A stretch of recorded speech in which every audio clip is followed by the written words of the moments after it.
What up, Space Fam? Goes in here from Anime Up. We're back at it again to discuss the latest and craziest developments in the One Piece story. And wow, this chapter is big. We got not only the fate of our characters revealed after the whole cliffhanger of what happened to Luffy and Jewelry Bonney last time, but we also get the Vegapunk reveal after so many years. And of course, there's very interesting information about Koby, the sword organization working for the Marines, and much more. It's definitely not one you want to miss, so make sure to stay tuned for this one. If you do enjoy these One Piece reviews, want to keep them coming, you know what to do. Channel the Pirate King within and smash that like button to let me know. Very simple, be a smashing Pirate King rather than a passing Orochi, and YouTube will reward you with funky fireworks around your YouTube thumb. It definitely worked on my phone, but then again, it didn't work on my MacBook, so I'm not sure if you guys will get the fireworks, but you know, you'll get symbolic fireworks that signify how happy you're making me if you do it. Make sure to subscribe and hit that notification bell to turn on all notifications so you don't miss future One Piece reviews and updates. And now, without further ado, let's jump into it, spoilers and all. This chapter, chapter 1061, is called Egghead, the Island of the Future, a pretty hyped title and, as you probably guessed right now, a reference to Vegapunk. So we return to the Straw Hats. Luffy saved Jewelry Bonney in a way, but they're not out of danger yet. Now the two of them and Chopper are hurtling through the air. We find out that there's something below, and it takes the form of a giant shark coming up to swallow the ship from beneath the water. The Straw Hats avoid getting their ship eaten, but a giant shark looking thing has surfaced, even though it's too big to be a shark and it's made of metal. Meanwhile, as the ship is bracing for a rough landing, Jinbei sees that Luffy, Chopper, and Bonney fell in the water, so he goes in after them, leaving Frankie to take the helm. I'm glad we get a situation like this because it really outlines how important Jinbei is for the crew, especially since Luffy is a devil fruit user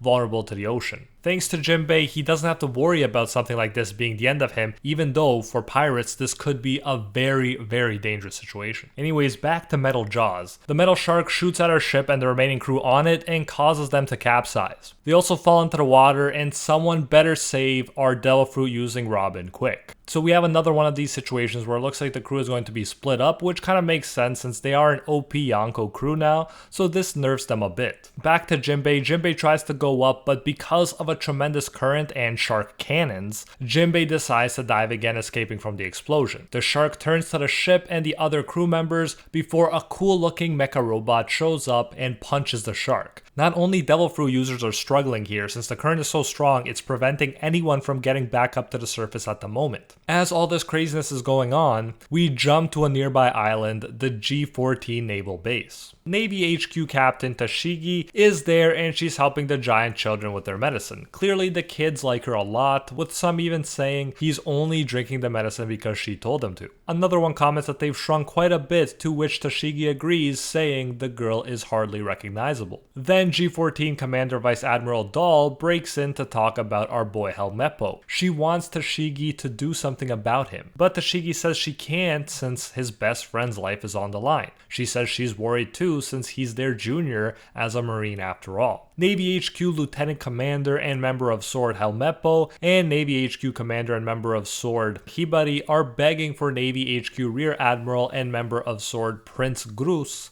and his forces to help rescue Koby from Pirate Island, where Blackbeard is. And it must be noted, Helmeppo is crying hard. However, it's pointed out that Pirate Island, as I mentioned, is Yonko Blackbeard's turf, and that they'll get swarmed by pirates if they stick their nose into that beehive. To be fair though, even if they don't like Koby personally, this does not look good for the Marines, having one of their own kidnapped, let alone a hero of theirs, so the Marines should definitely make his return a priority if at all possible, for public image if not for Koby himself. Helmeppo says that Egghead is close, so can't they deploy a Seraphim? As alluded to in the title, Egghead is Vegapunk's island, which is near, so we're maybe looking at a Helmeppo-Luffy alliance here to help save Koby from Blackbeard. Not sure, but it should be interesting to see where this goes nonetheless. I really don't think it's a coincidence though that these two are so close together right now. For now though, the answer Helmeppo gets is that they need to calm down for a minute. Prince comments on how they can't even get a hold of Drake either. They're in no position to act right now.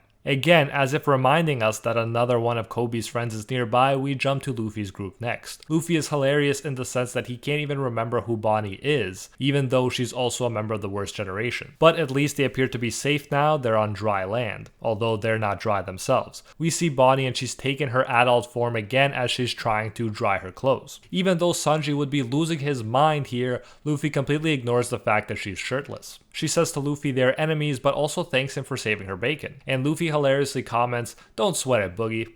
Luffy is messing around, having a good time, and commenting on how it's so cold. And Bonney can't help but remark, "Are you seriously an emperor?" And that's what I love about this part of the story. Before, the Yonko seemed aloof, serious, and cool, but now that our protagonist is a Yonko, we see how even though other people may see him that way who haven't met him, he's still the same very human character we've come to know so well, Yonko or not. And I'm sure Goldie Roger was a similar story for those who knew him the best. Bonney also asks Luffy about his hair and how it's not white like in his wanted poster. She says they made quite a stir about it in the newspapers, which makes me wonder if word about the Sun God returning and Joy Boy returning has started to spread. Luffy comments that's just how he looks when he's totally free. Interesting choice of words there. Definitely not huge mind-blowing dialogue right here, but very interesting nonetheless. When Bonney asks about Luffy not being worried about the rest of his crew, Luffy just laughs, saying they'll figure it out. He has faith in them after all. You know Zoro's not gonna let anything go down. Meanwhile, Bonney still can't believe that Luffy got the Knight of the Sea, Jinbei, with him as well. Jinbei asks what happened to her ship and crew,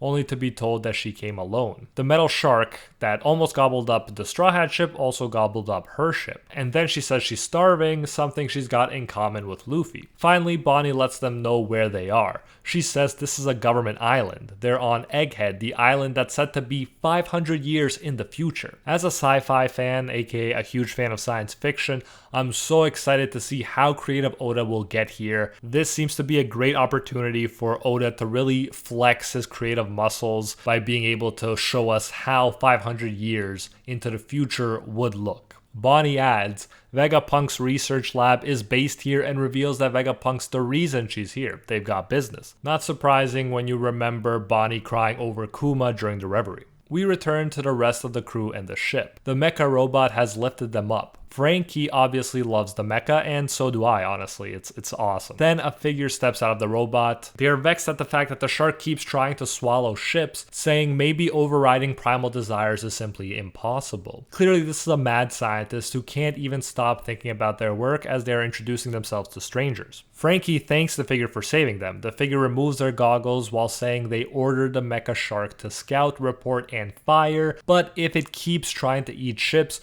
there won't be anything to salvage. I must have bungled the programming, end quote. We finally see the full body, and this mad scientist is revealed to be a beautiful woman. She says, "Forgive me, but did you say I just saved you? Oh, you naive pirates. I work for the government. Despite my mediocrity, they like to call me their scientific genius. You can call me Dr. Vegapunk."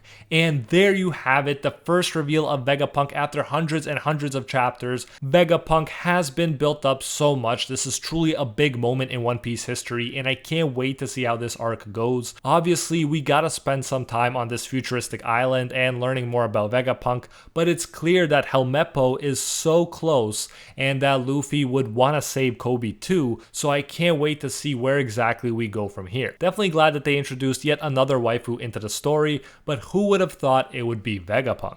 Obviously, most of us thought it would be Imu-sama. But back to Vegapunk, I love her character so far, and even how she clearly appears to be modest, even as she's considered the greatest scientist ever. Place your bets on how old this scientist actually is, since with science, I assume much older than she looks. We even saw a translation note that says old-timer speech, so this definitely has me intrigued. But that is it for this one. We'll definitely be talking a lot more about this and Vegapunk in future videos, so make sure you're subscribed. Smash that like button if you enjoyed this review and want to keep them coming. Be a smashing pirate king rather than passing Orochi, and YouTube will reward you with funky fireworks around your YouTube thumb. One more time, make sure to subscribe and hit that notification bell to turn on all notifications so you don't miss future One Piece reviews and updates. And while you wait for the next chapter to drop, feel free to check out my huge and growing One Piece playlist that includes videos on Shanks, Mihawk, all admirals, most recently all god fruits, the most interesting category of devil fruits, and much more. Link to that is in the description on screen right now. And until next time, see you, Space Cowboys.